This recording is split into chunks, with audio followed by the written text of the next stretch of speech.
విష్ణు తన బట్టలను వరలక్ష్మి వాళ్ళ ఇంట్లో వదిలేసి వెళ్ళిపోయాక వరలక్ష్మి బట్టలు వాష్ చేయడం కోసం అని చెప్పి తీస్తుంది. ఇంతలో విష్ణు పర్స్ కింద పడిపోతుంది. పడిపోగానే విష్ణు అలాగే వైష్ణవి తీసుకున్న ఫోటో ఆ పర్సులో ఉంటుంది. అది చూసి వైష్ణవి అయితే నేను బేబీ కలిసి తీసుకున్న ఫోటో ఇప్పుడు ఈ పర్సులో ఉంది. ఇది కానీ అమ్మ చూసిందంటే మేము ఇద్దరం ఉన్నామని తెలిసిపోతుంది. ఇప్పుడు నేను ఏం చేయాలి? ఈ పర్సు ఎలాగైనా సరే అమ్మ తీయకుండా నేను ఆపాలని చెప్పి వైష్ణవి కంగారు పడుతూ ఉంటుంది. ఇంతలో వరలక్ష్మి అయ్యో పర్స్ కింద పడిపోయిందే అని చెప్పి వంగని అలా పర్స్ తీస్తూ ఉంటుంది.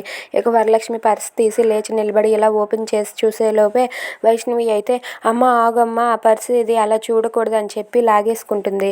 ఇంతలో ఇంటి దగ్గర విష్ణు వాళ్ళ పెళ్లి రోజు బట్టలు చూసి అలా వరలక్ష్మి గురించి ఆలోచిస్తూ ఉంటాడు. ఇంతలో ధర అక్కడికి వచ్చి ఏంటి విష్ణు ఏదో తప్పక ఆ బట్టలు వేసుకున్నావు, రాగానే అవి మార్చేయాలి కదా, ఇంకా ఆ బట్టలతోనే అలా ఉంటూ చూస్తూ మురిసిపోతున్నావేంటి అని చెప్పి అంటూ ఉంటుంది. అది విన్న విష్ణు అయితే ఏంటి ధర ఎందుకు అలా మాట్లాడుతున్నావు అని చెప్పి అంటూ ఉంటాడు.